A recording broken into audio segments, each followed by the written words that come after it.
ನಮಸ್ಕಾರ. ನಾನು ಬಂದಿದ್ದೇನೆ ಅಮ್ಮನ ಮನೆಗೆ. ಈಗ ಕ್ರಿಸ್ಮಸ್ ಅಲ್ವಾ, ಅದಕ್ಕೋಸ್ಕರ ಕುಸ್ವಾರ್ ಮಾಡುವ ಅಂತ ಬಂದಿದ್ದೇನೆ. ಬನ್ನಿ, ನನ್ನಮ್ಮ ಇವಾಗ ಕೆಲಸದಿಂದ ಬಂದ್ರಷ್ಟೇ. ಏನು ಮಾಡ್ತಿದ್ದಾರೆ ಅಂತ ನೋಡೋಣ. ಬನ್ನಿ. ನೋಡಿ, ನನ್ನಮ್ಮ ಮೀನು ಕಟ್ ಮಾಡ್ತಾ ಇದ್ದಾರೆ. ಯಾವ ಮೀನಮ್ಮ? ಬಂಗುಡೆ. ಇವತ್ತು ನೈಟ್ಗೆ ಬಂಗುಡೆ. ಎಂತ ಫ್ರೈ ಮಾಡುದಾ? ಸಾರಾ? ಓಕೆ. ಸಾರುಂಟು. ಜೊತೆಗೆ ಬಂಗುಡೆ ಸಾರು. ಬಂಗುಡೆ ಸಾರು ಫ್ರೈ ಮಾಡ್ತೀರಾ? ಫ್ರೈಯಾ? ಎಂತ ಬೇಕು ನಿನಗೆ? ಎಂತಾದ್ರೂ ಓಕೆ. ನೀನು ಇವತ್ತು ಬಂದದ್ದಲ್ವಾ? ಫ್ರೈ.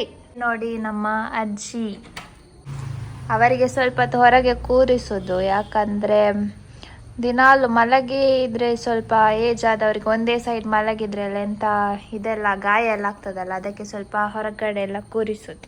ಪಾಪ ಕಾಲು ತುರಿಸ್ತಾ ಇದ್ದಾರೆ, ಸೊಳ್ಳೆ ಬರ್ತದ ಅಂತ, ಸೊಳ್ಳೆ ಕಚ್ತಾ ಉಂಟಾ ಅಂತ. ಅವ್ರು ಮಾತಾಡೋದು ಕಮ್ಮಿ, ಏಜ್ ಆಯ್ತಲ್ಲ ಹಾಗೆ. ನೋಡಿ, ನನ್ನ ಅಮ್ಮ ಮೀನು ಕಟ್ ಮಾಡಿದನ್ನು ಕೊಂಡೋಗ್ತಾ ಇದ್ದಾರೆ ಒಳಗೆ. ಬಂಗುಡೆಗೆ ಸ್ವಲ್ಪ ಮೆಣಸು ಜಾಸ್ತಿ ಹಾಕಿದರೆ ಒಳ್ಳೆಯದು. ಹಾಗೆ ಯಾವಾಗಲೂ ನಾನು ಗ್ರೈಂಡರಲ್ಲಿ ಕಡಿತೇನೆ. ಇವಾಗ ಟೈಮ್ ಆಯ್ತಲ್ಲ, ಅದಕ್ಕೆ ಅರ್ಜೆಂಟ್.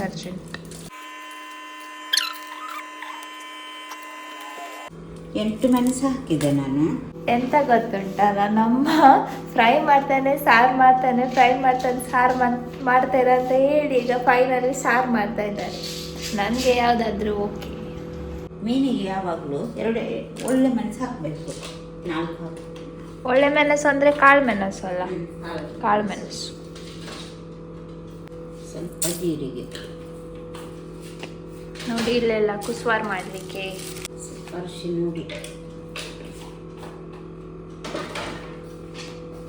ಇದು ಎಂತ ಸ್ಪೆಷಲ್ ರೆಸಿಪಿ ಅಲ್ಲ, ನಾರ್ಮಲ್ ರೆಸಿಪಿನ. ಆದರೂ ಕೆಲವರಿಗೆ ಗೊತ್ತಿಲ್ಲದವರಿಗೆ, ಅಂದರೆ ನನ್ನ ಥರ ಇರುವವರಿಗೆ ಹೇಳ್ತಾ ಇದ್ದಾರೆ ಅಷ್ಟೇ. ಕೊತ್ತಂಬರಿ ಸ್ವಲ್ಪ ಜಾಸ್ತಿ ಹಾಕಬೇಕಾಯ್ತಾ.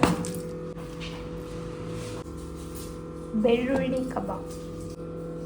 ಬೆಳ್ಳುಳ್ಳಿ ಅಂದರೆ ಗಲೀಜಿರ್ತದಲ್ಲ, ಅದಕ್ಕೆ ಸ್ವಲ್ಪ ತೊಳೆದು ಹಾಕಬೇಕು. ಸಿಪ್ಪೆ ಸಮೇತ ಅಲ್ಲ? ಹಾಂ, ಸಿಪ್ಪೆ ಸಮೇತ ಹಾಕಬೇಕು.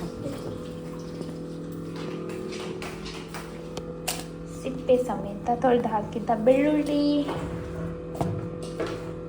ಬಂಗುಡೆ. ಸ್ವಲ್ಪ ನೀರು ಹಾಕಿದ್ರು. ನೀರು, ಮಸಾಲೆ ಹಾಕಿದ್ದೇನೆ. ಮಸಾಲೆ ಮಾತ್ರ ಕಡಿಬೇಕು. ತೆಂಗಿನಕಾಯಿ ಅದರೊಟ್ಟಿಗೆ ಹಾಕಿದರೆ ನೈಸ್ ಆಗೋದಿಲ್ಲ. ಅದಕ್ಕೋಸ್ಕರ ಎಂತ ಮಾಡೋದು ಗೊತ್ತುಂಟಾ, ಮೊದಲು ಇದು ಎಲ್ಲ ಸಾಮಾನುಗಳನ್ನು ಕಡಿಯುವುದು. ಈಗ ಕಡಿಲಿಕ್ಕೆ ಸ್ಟಾರ್ಟ್ ಮಾಡ್ತೇನೆ ನೋಡಿ.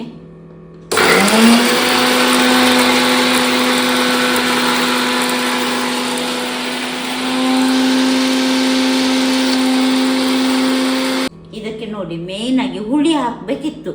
ಹುಳಿದ್ದು ನೆನಪೇ ಇಲ್ಲ. ಈಗ ಸಡನ್ನಾಗಿ ಕಡಿಯುವಾಗ ನೆನಪಾಯಿತು. ಈಗ ಹುಳಿ ಹಾಕ್ತೇನೆ ನಾನು. ಹುಳಿ ಸ್ವಲ್ಪ ಹಾಕ್ತೇನೆ. ನೋಡಿ, ಕೆಂಪಾಯ್ತು. ನೈಸ್ ಆಗಬೇಕು. ಮೀನಿಗೆ ಯಾವಾಗಲೂ ನೈಸ್ ಆಗಬೇಕು. ಇದೀಗ ಆಗಲಿಲ್ಲ ಅಲ್ಲ? ಇಲ್ಲ, ಈಗಿನ ಮಿಕ್ಸಿಗಳ ಪ್ರಯೋಜನ ಇಲ್ಲ ಅಂತ. ಹೌದು, 2 ವರ್ಷ ಆದದಷ್ಟೇ ತಗೊಂಡು ವಸ್ತು. Old is gold. ಈಗ ನೋಡಿ, ಮಸಾಲೆ ಕೆಂಪಾಗಿದೆ ನೋಡ. ಆಗ ಕೂಡ ಕೆಂಪಿತ್ತು, ಆದ್ರೆ ಇದಾಗಿರ್ಲಿಲ್ಲ. ಈಗ ನೋಡಿ, ಸ್ವಲ್ಪ ನೈಸ್ ಆಯ್ತು. ಇನ್ನೂ ಸುಡ ಆಗ್ಬೇಕಂತ. ಈಗ ಇದಕ್ಕೆ ತೆಂಗಿನ ತುರಿಯನ್ನು ಹಾಕುವ. ಸ್ವಲ್ಪ ಹಾಕಿದ್ರೆ ಸಾಕು.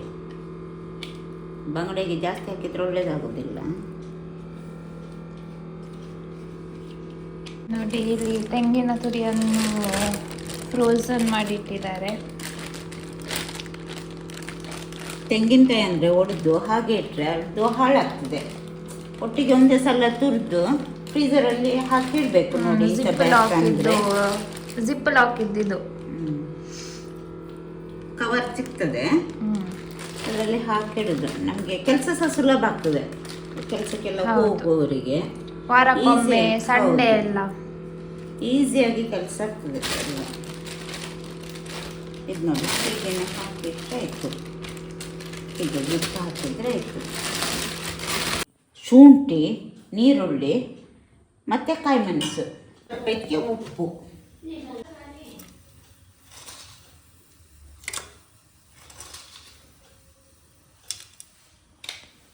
ಇದು ಕುದಿ ಬರಬೇಕು, ಅದಾದಮೇಲೆ ಮೀನನ್ನು ಆ್ಯಡ್ ಮಾಡೋದು.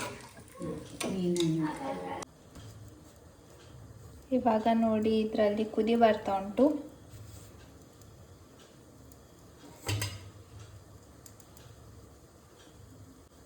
ಈಗ ಮೀನು ಆ್ಯಡ್ ಮಾಡುವಂಥ ಟೈಮ್.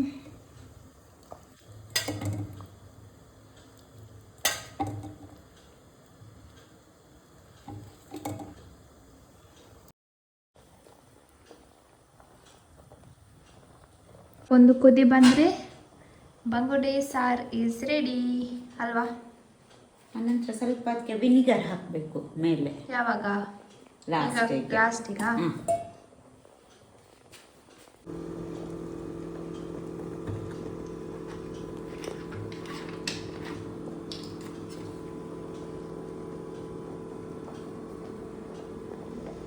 ಅದರ ಮೇಲೆ ಸ್ವಲ್ಪ ವಿನಿಗರ್ ಹಾಕಿದರೆ ಟೇಸ್ಟ್ ಆಗ್ತದೆ ಬಂಗುಡೆ ಪದಾರ್ಥ.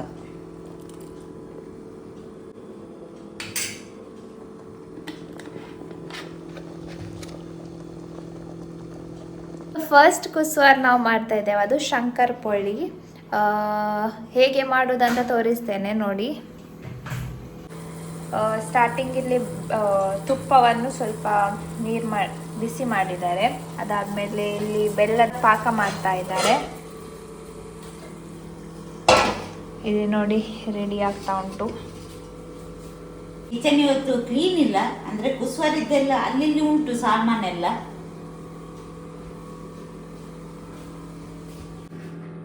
ಇವಾಗ 3 ಕಪ್ಪಿನಷ್ಟು ಗೋಧಿ ಹಿಟ್ಟು, ಈಗ 3 ಸ್ಪೂನ್ನಷ್ಟು ರವೆ, ಬಾಂಬೆ ರವೆಯನ್ನು ಹಾಕ್ತಾ ಇದ್ದೇನೆ.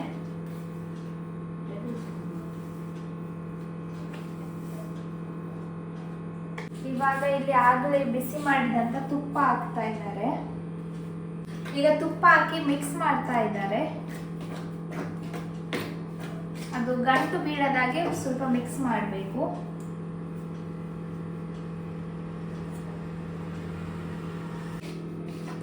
ಈಗ ಬೆಲ್ಲದ ಪಾಕವನ್ನು ಆಡ್ ಮಾಡ್ಕೊಳ್ತಾ ಇದ್ದೇವೆ.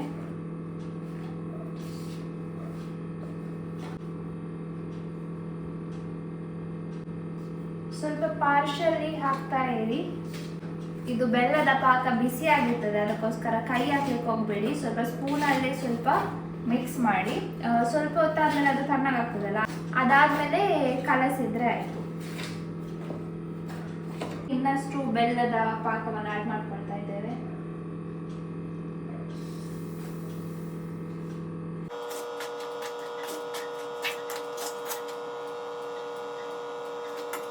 ಈಗ ಚೆನ್ನಾಗಿ ಹಿಟ್ಟನ್ನು ನಾದಿಕೊಂಡು ಮತ್ತೆ ಹದ ಮಾಡಿ ನೋಡಿ, ಚಪಾತಿ ತರ ನೋಡಿ ಈ ತರ ಆಗಿದೆ. ಇದು ನೀರ್ ಆಡ್ ಮಾಡ್ಲಿಕ್ಕಿಲ್ಲ.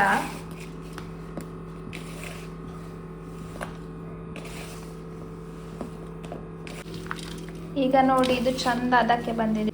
ಈಗ ಈ ಹಿಟ್ಟನ್ನೆಲ್ಲ ಕಲಸಿ ಚಪಾತಿ ಮಾಡುವ ರೀತಿ ಈ ಹಿಟ್ಟನ್ನು ಕೂಡ ಒಂದು 15 to 20 ಮಿನಿಟ್ಸ್ ಇದನ್ನು ಇಡಬೇಕೀಗ. ಅದಾದಮೇಲೆ ಹೇಗೆ ಅಂತ ಮತ್ತೆ ತೋರಿಸ್ತೇನೆ. ಇದು ನೋಡಿ ಈ ಹಿಟ್ಟಿನ ಹದ ಈಗ ಹೀಗೆ ಬಂದಿದೆ.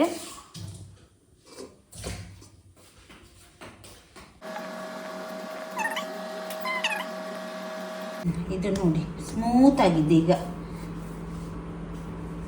ನೋಡಿ, ಚಪಾತಿ ಥರ, ಚಪಾತಿ ಹಿಟ್ಟಿನ ಹಾಗೆ ಸ್ಮೂತ್ ಆಗಿದೆ. ಇದನ್ನೀಗ 2 ಭಾಗ ಮಾಡಬೇಕೀಗ. ಇದನ್ನೀಗ 2 ಭಾಗ ಮಾಡುವ ಸಮಾನಾಗಿ.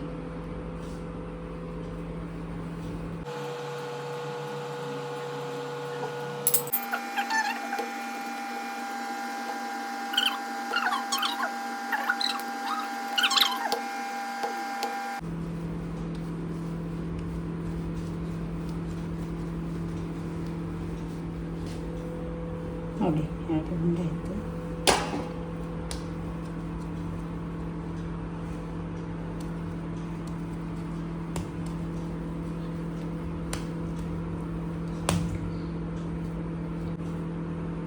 ನೋಡಿ ಚಪಾತಿ ಲಟ್ಟಿಸುವಾಗ ಯಾವಾಗಲೂ ಇದಕ್ಕೆ ಸ್ವಲ್ಪ ಎಣ್ಣೆಯನ್ನು ಸವರಬೇಕು.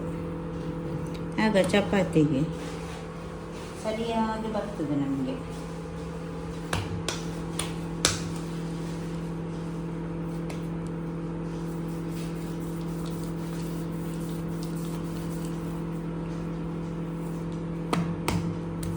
ಇದು ಸ್ವಲ್ಪ ದಪ್ಪ ಮಾಡಬೇಕು, ತುಂಬ ತೆಳು ಮಾಡಬಾರ್ದು.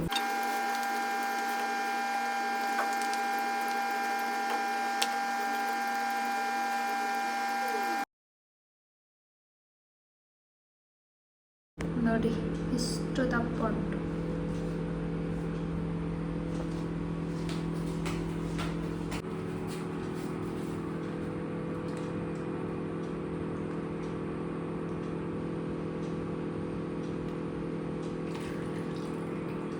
ಈಗ ಅದನ್ನು ಕಟ್ ಮಾಡುವ ಮುಂಚೆ ಎಣ್ಣೆಯನ್ನು ಕಾಯಿಸ್ಲಿಕ್ಕೆ ಇಡುವ. ಇವಾಗ ಇಲ್ಲಿ ಬನ್ನಿ.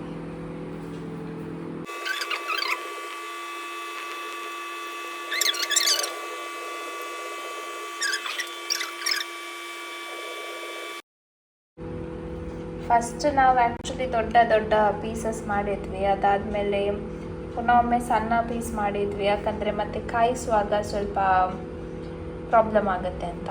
ನೋಡಿ ಇವಾಗ ಈ ಥರ ಪ್ಲೇಟ್ನಲ್ಲಿ ಅರೇಂಜ್ ಮಾಡ್ತಾ ಇದ್ದಾರೆ. ಅದು ಬೇಯುವುದಿಲ್ಲ. ಎಸ್, ಅದಕ್ಕೋಸ್ಕರ ನಾವು ಇನ್ನೊಂದು ಮಿಡಲಲ್ಲಿ ಇನ್ನೊಂದು ಕಟ್ ಮಾಡ್ತಾ ಹೋದ್ವಿ. ಸೊ ಈ ಥರ ಕಾಣ್ತಾ ಇದೆ. ಈಗ ಎಣ್ಣೆಯಲ್ಲಿ ಕರಿಯುವ.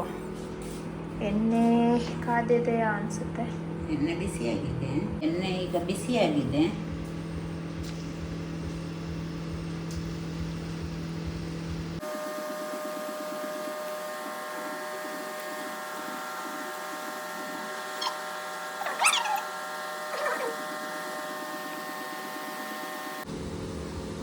ಸುಲಭವಾದ ಐಡಿಯಾ. ಹೀಗೆ ಹಾಕಿದರೆ ಆಯಿತು ಎಣ್ಣೆಗೆ. ಇಲ್ದಿದ್ರೆ ಅದು ಎಣ್ಣೆ ಬಿಸಿ ಬಿಸಿ ಎಣ್ಣೆ ಕೈಗೆ ಬರ್ತದೆ. ಸರಿಯಾಗಿ ಅದ ಲೈಟ್ ಬ್ರೌನ್ ಆಗಿದೆ ನೋಡಿ, ಈ ಥರ ಆಗಬೇಕು. ಬೆಂದಿದೆ, ಒಳಗಡೆ ಕೂಡ ಚೆನ್ನಾಗಿ ಬೆಂದಿದೆ. Hello, good morning. ಇದು ನೆಕ್ಸ್ಟ್ ಡೇ ವ್ಲಾಗ್. ಇವತ್ತು ಮಾರ್ನಿಂಗ್ ಬ್ರೇಕ್ಫಾಸ್ಟ್ಗೆ ಅಮ್ಮ ಮಾಡಿದರು ಪಲಾವ್. ಅವರೀಗ ಕೆಲಸಕ್ಕೆ ಹೋಗಿದ್ದಾರೆ. ಸೊ ಬನ್ನಿ ಅಪ್ಪ ಹೊರಗಡೆ ಏನು ಮಾಡ್ತಿದ್ದಾರೆ ನೋಡೋಣ.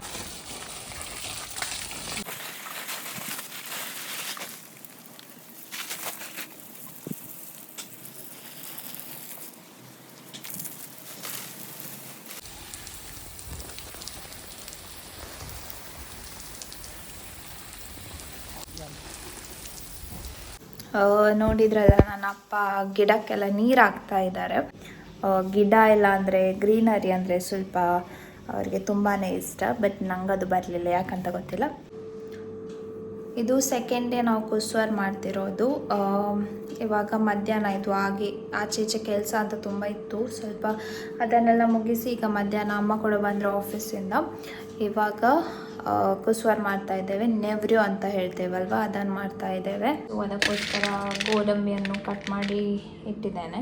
ಅಪ್ಪ ತೆಂಗಿನಕಾಯಿ ಕಟ್ ಮಾಡಿ ಅದಕ್ಕೆ ಹಾಕ್ಲಿಕ್ಕೆ ಉಂಟು, ಅದಕ್ಕೋಸ್ಕರ ರೆಡಿ ಮಾಡ್ತಾ ಇದ್ದಾರೆ.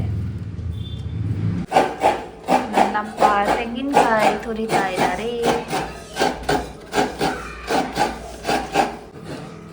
ಇಲ್ಲೀಗ ತುಪ್ಪದಲ್ಲಿ ಗೋಡಂಬಿ ಮತ್ತು ದ್ರಾಕ್ಷೆ, ಒಣ ದ್ರಾಕ್ಷೆಯನ್ನು ಹುರಿದಿಟ್ಟಿದ್ದೇವೆ. ಸ್ವಲ್ಪ ಎಣ್ಣೆ ಹಾಕಲಿಕ್ಕಿಲ್ಲ, ವಿದೌಟ್ ಆಯಿಲ್ ಡ್ರೈ ಫ್ರೈ ಮಾಡಬೇಕು. ಸ್ವಲ್ಪ ಬಾಂಬೆ ರವೆಯನ್ನು ಸ್ವಲ್ಪ ಡ್ರೈ ಫ್ರೈ ಮಾಡಬೇಕು. ಪ್ಯಾನಲ್ಲಿ ಫ್ರೈ ಮಾಡಿಕೊಳ್ಳಿ. ಸ್ವಲ್ಪ ಕಲರ್ ಬ್ರೌನ್ ಆದರೆ ಸಾಕು. ಲೋ ಫ್ಲೇಮಲ್ಲಿ ಇಟ್ಕೊಳ್ಳಿ ಗ್ಯಾಸನ್ನು. ಆಗ ಮಾತಾಡಿದ್ದಕ್ಕೆಲ್ಲ ಬ್ಯಾಕ್ಗ್ರೌಂಡ್ ಮ್ಯೂಸಿಕ್ ಕೊಟ್ಟಿರುವವರು ಇಲ್ಲಿ ನೋಡಿ.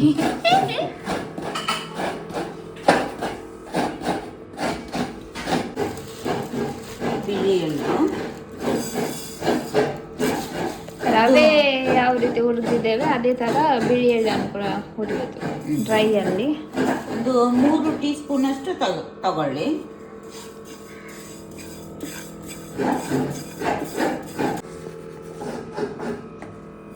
ಸ್ವಲ್ಪ ಕಸಕಸೆ ಹಾಕ್ಕೊಳ್ಳಿ, 1 ಟೀ ಸ್ಪೂನಷ್ಟು ಸಾಕು. ಇದು ಫ್ರೈ ಮಾಡ್ಕೊಳ್ಳಿ.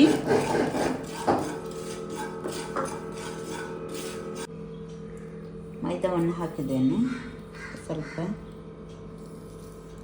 ಸ್ವಲ್ಪ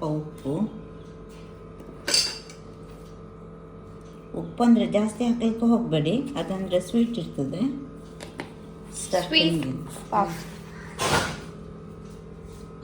ಅದಾದ್ಮೇಲೆ ಆಗ ಏನೆಲ್ಲ ಹುರಿದಿಟ್ಕೊಂಡಿದ್ವಿ ನೋಡಿ, ಅದಾದ್ಮೇಲೆ ತೆಂಗಿನ ತುರಿ ಕೂಡ ಹುರಿದಿಟ್ಕೊಂಡಿದ್ದೇವೆ. ಇವೆಲ್ಲವನ್ನು ಒಟ್ಟಿಗೆ ಮಿಕ್ಸ್ ಮಾಡಿದ್ದೇವೆ. ಅದಾದ್ಮೇಲೆ ಇನ್ನೊಂದು ಸಕ್ಕರೆಯನ್ನು ಹುಡಿ ಮಾಡಿ ಇಟ್ಕೊಂಡಿದ್ದೇವೆ. ಇದು ಸ್ವಲ್ಪ ಬಿಸಿ ಉಂಟು. ಮತ್ತು ಈಗ ಅಲ್ಲಿ ಮಿಕ್ಸ್ಚರ್ ಆಗ್ತಾ ಉಂಟಲ್ವ, ಇದಕ್ಕೀಗ ಸಕ್ಕರೆ ಹಾಕಿದರೆ ಇದು ಸ್ವಲ್ಪ ನೀರು ಆಗ್ತದೆ. ಅದಕ್ಕೋಸ್ಕರ ಈಗಲೇ ಮಿಕ್ಸ್ ಮಾಡ್ತಿಲ್ಲ, ಮಾಡುವಾಗಲೇ ಮಿಕ್ಸ್ ಮಾಡೋದು. ಅದಕ್ಕೋಸ್ಕರ ಉಳಿದ ಐಟಮ್ಸನ್ನೆಲ್ಲ ಮಿಕ್ಸ್ ಮಾಡಿ ಇಟ್ಟಿದ್ದೇವೆ. ಇಲ್ಲೀಗ ತುಪ್ಪ ಎಷ್ಟು ಸ್ಪೂನ್? 3 ಸ್ಪೂನ್. 2 ಸ್ಪೂನ್. ಓಕೆ, 2 ಸ್ಪೂನ್ನಷ್ಟು ತುಪ್ಪವನ್ನು ಬಿಸಿ ಮಾಡಲಿಕ್ಕೆ ಇಡ್ತಾ ಇದ್ದಾರೆ. ಇಲ್ಲೀಗ ತುಪ್ಪ ಸ್ವಲ್ಪ ನೀರು ಹಾಕಲಿಕ್ಕೆ ಬಿಸಿ ಮಾಡ್ತಾ ಇದ್ದಾರೆ. ಈಗ ಚಳಿಗಾಲ ಅಲ್ವಾ, ಅದು ಸ್ವಲ್ಪ ಗಟ್ಟಿಯಾಗಿರ್ತದೆ, ಅದಕ್ಕೋಸ್ಕರ. ಇದಕ್ಕೀಗ ಆಗಲೇ ಮೈದಾ ಮತ್ತು ಉಪ್ಪು ಮತ್ತು ಇವಾಗ ತುಪ್ಪ ಆ್ಯಡ್ ಮಾಡ್ಕೊಳ್ತಾ ಇದ್ದಾರೆ. 2 ಸ್ಪೂನ್ ತುಪ್ಪ.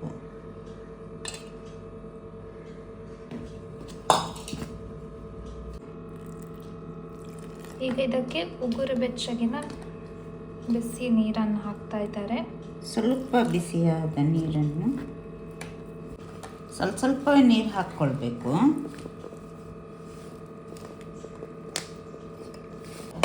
ನೋಡಿ, ಇಟ್ಟು ಅದಕ್ಕೆ ಬರಬೇಕು ನೋಡಿ.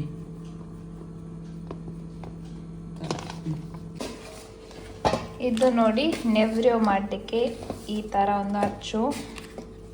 ಬೇರೆ ಬೇರೆ ಟೈಪ್ ಇರುತ್ತೆ, ನಮ್ಮ ಹತ್ರ 3 ಉಂಟ ಅಂತ. ಇದೊಂದು ಚಂದ ಉಂಟು, ಅದಕ್ಕೋಸ್ಕರ ಇದರಲ್ಲಿ ಮಾಡಿದೆ.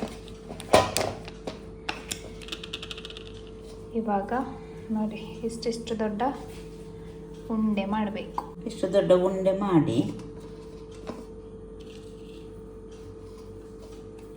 ಸ್ವಲ್ಪ ಮಾಡಿ ಇಡೋಣ ಉಂಡೆ.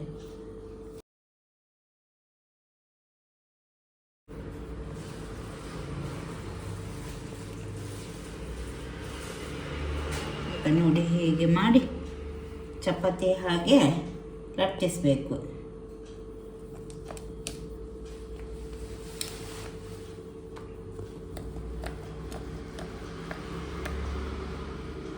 ಸೆಕೆ ತುಂಬ.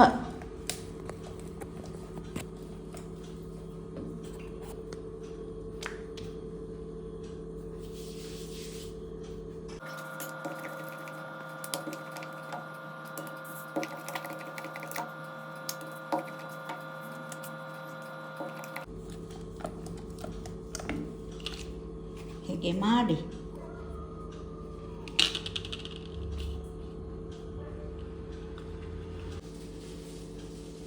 ಹೀಗೆ ಇಟ್ಟು ಇದಕ್ಕೆ ಈಗಾಗಲೇ ಪೌಡರ್ ಮಾಡಿದಂತೆ ಸಕ್ಕರೆಯನ್ನು ಬೆರೆಸ್ತಾ ಇದ್ದಾರೆ. ಸಕ್ಕರೆ ಮತ್ತು ಏಲಕ್ಕಿಯನ್ನು ಒಟ್ಟಿಗೆ ಕಡಿಬಹುದು. ನೆನಪಿಟ್ಕೊಳ್ಳಿ, ಎಲ್ಲ ವಸ್ತುಗಳು ತಣ್ಣಗಾದ ನಂತರ ಸಕ್ಕರೆಯನ್ನು ಹಾಕಬೇಕು.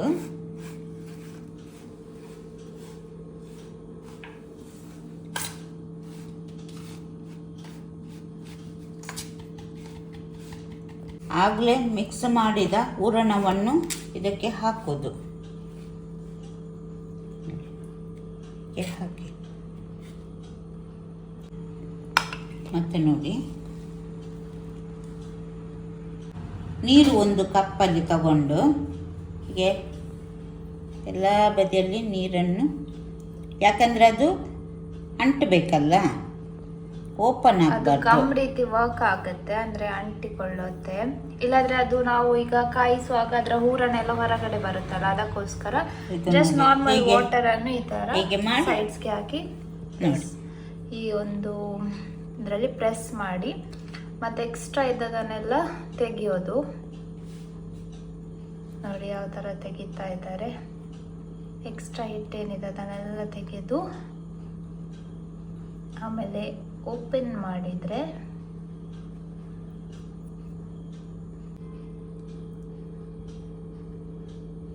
ನೋಡಿ ಹೇಗೆ ಬಂತು ಅಂತ. ನೋಡಿ ಎಕ್ಸ್ಟ್ರಾ ಎಲ್ಲ ನೋಡಿ ಹೇಗೆ ಸಪ್ರೇಟ್ ಆಗಿದೆ. ಸ್ವಲ್ಪ ತೆಗೆದ್ರು ಆ ಸೈಡ್ ಇದ್ದು ನೋಡಿ ಆ ಥರನೇ ಉಳಿದಿದೆ. ನೋಡಿ ಇವಾಗ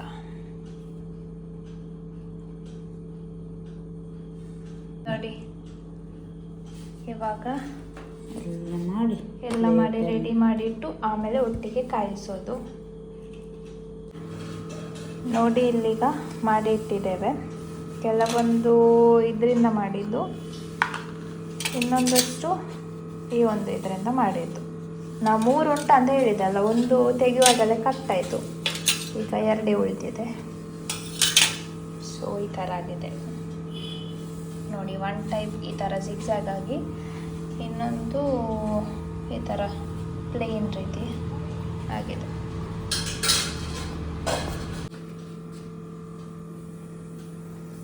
ನೋಡಿ ಈ ಥರ ಎಲ್ಲ ಹಾಕಿದರೆ ಎಣ್ಣೆ ಕೈಗೆ ರಾಗ್ತದೆ ಅಂತ ಒಂದು ಇದು ಇರಲ್ಲ. ತುಂಬ ಈಸಿ ಟೆಕ್ನಿಕ್ ಇದು. ನೋಡಿ ಎಷ್ಟು ಈಸಿಯಾಗಿ ಆಗ್ತಾ ಇದೆ.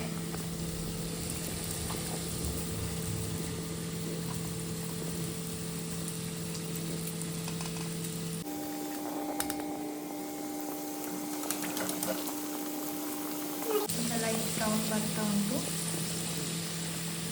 ತುಂಬ ಜಾಸ್ತಿ ಕಾಯಿಸ್ಬೇಕಂತೇಳಿ ಈ ಥರ ಪೂರಿ ಥರನೇ ಲೈಟ್ ಬ್ರೌನ್ ಬಂದರೆ ಸಾಕು.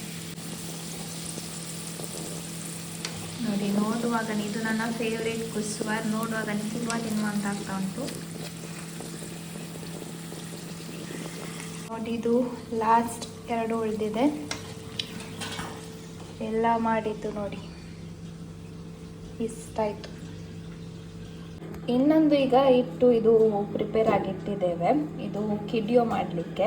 ಇದರಲ್ಲಿ ಮೈದಾ, ತೆಂಗಿನಕಾಯಿ ಹಾಲು ಮತ್ತು ಮೊಟ್ಟೆ ಮತ್ತು ಸಕ್ಕರೆ ಹುಡಿ ಮತ್ತು ರುಚಿಗೆ ತಕ್ಕಷ್ಟು ಉಪ್ಪು ಹಾಕಿ ಈ ಥರ ಹಿಟ್ಟು ಕಲಸಿ ಒಂದು 15 to 20 ಮಿನಿಟ್ಸ್ ಇರಬೇಕು.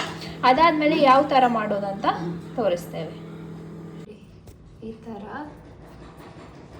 ಕೋಂಬಿ ಹಾಕಿ ಈ ಥರ ರೌಂಡ್ ಮಾಡಿ ಈ ಥರ ತೆಗೆಯೋದು. ನೋಡಿ ಈ ಥರ ಆಗುತ್ತೆ. ನೋಡಿ ಹಿಟ್ಟು ಆವಾಗಲೇ ಹೇಳಿದಾಗೆ ಈ ಥರ ಆಗಿದೆ. ಅದಾದಮೇಲೆ ಅದರಿಂದ ಸಣ್ಣ ಸಣ್ಣ ಈ ರೀತಿ ಉಂಡೆ ಮಾಡಬೇಕು. ಉಂಡೆ ಮಾಡಿದ ನಂತರ ಈ